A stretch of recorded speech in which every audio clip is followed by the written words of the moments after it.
Welcome to Conversations Live. For more than a decade, we've brought you the best in books, entertainment, celebrity interviews, and current events. When the movers and shakers of the world have something to say to you, they say it to us first. Here's your host, Cyrus-webb. And welcome back, everyone, to Conversations Live. I'm your host, Cyrus-webb. Glad you all could join us once again. But for our radio audience here in Mississippi at WYAD 94.1 FM and WYADonline.com, we're glad that you all could be with us. Also, joining us are our friends at iHeartRadio and Amazon Music Podcasts. We're glad you all could be with us as well. We're excited to welcome Gianni Russo to our program today. You guys know him, of course, from The Godfather, but he's also a talented singer, a best-selling author, and the co-host of the popular podcast, the Hollywood Godfather podcast. We're going to talk to Mr. Russo not only about his extraordinary career, but The Godfather is celebrating its 50th anniversary this year, if you can believe that, and also let you guys know how to catch new episodes of the podcast. Mr. Russo, thank you so much for the time. Really appreciate it. No, thank you guys for having me on, man. It's always a pleasure talking to you. Well, look, we're going to talk about the Hollywood Godfather podcast because you guys are celebrating the 9th season right now. We're going to let our audience know how they can hear that. But I was noticing when I was prepping for this segment that 3 years after the release of your memoir, I mean, you're still in the top 100 of Amazon bestsellers in organized crime there. What has it been like for you to be able to share your own story and your own journey with the world? Well, I did that for a lot of reasons, because going through this pandemic like we all just did, I wanted to let people know it's not the end of the world, because in 1949, I got polio, and I was quarantined for 5 years in a state institution. And here I am surviving, and it was more of a revelation, and to get out, and everybody was doom and gloom, so the timing of the book was perfect, and it's really, the story just keeps going, fortunately.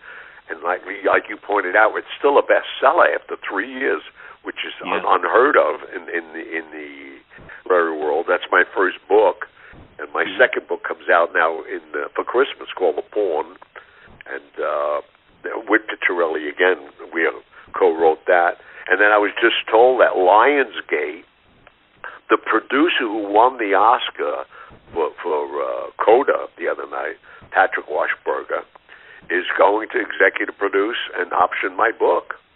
So that's going to be exciting coming up. That'll be a year or two out, but at least that's what's going on in my life. And again, it's all because of being sick. I think I have all this energy and the drive, and that's what I was trying to relate to people in my story, and it worked. I mentioned, Mr. Russo, that we're celebrating the 50th anniversary of The Godfather. Could you have imagined, when you did that film, going back to its release in 1972, they would have the impact and longevity that it has? Well, none of us even knew on the set that we were going to get out, because Paramount kept saying they're going to pull the plug on it, because for the first couple of weeks, they didn't like Pacino. They thought he was too weak. They saw him as the soldier at my wedding in the movie. And until Louis' Diner, when he killed Sollozzo and McCluskey, then you saw the Michael. But I think the transition between Pacino and Coppola, how they made that happen, made the film what it is. This film today, as you say, 50 years later, here we are talking about it. Yeah. And it has definitely, I think, helped us to see the human side also of individuals, which is why I think your podcast, as I mentioned in its 9th season, the Hollywood Godfather podcast, has been so popular. I noticed when I was prepping for this segment, Mr. Russo, I was listening to some of the episodes. You all do interviews there as well. How did that come about? Well, people just want to talk, and fortunately I've made friends I'll be 80 years old in December, so I got a lot of friends out there. And I own so many popular clothes, so I call on a lot of people.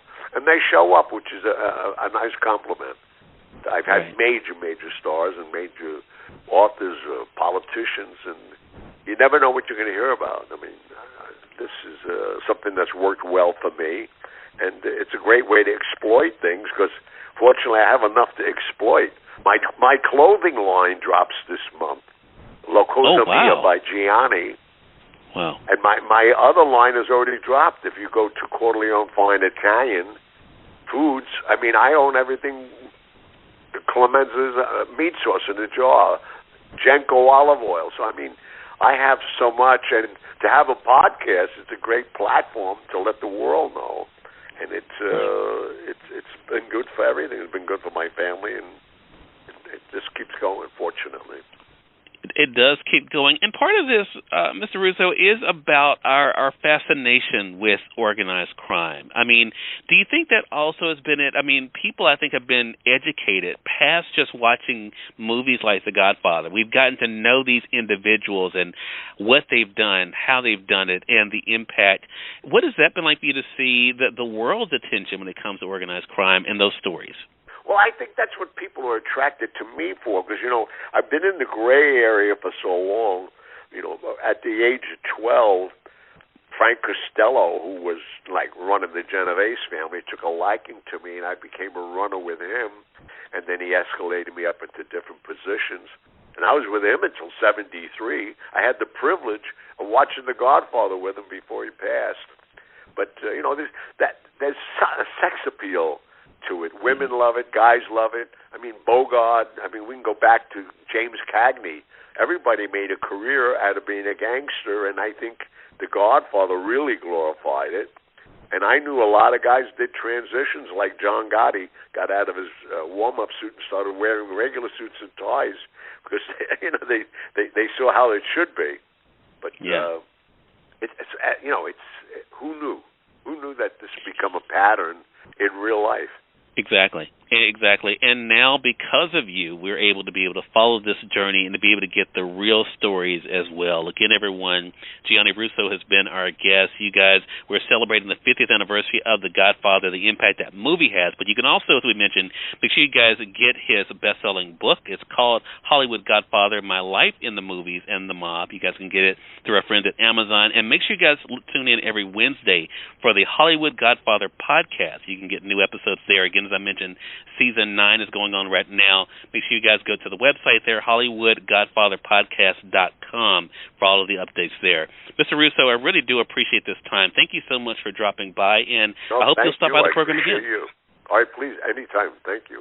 I really appreciate it. Thank you. And we thank you, our audience, for tuning in to another great segment of Conversations Live. Until next time, I'm your host, Cyrus Webb, saying as always, enjoy your day, enjoy your life, enjoy your world. Thank you all for choosing Conversations Live. Now let's go make today amazing. Take care.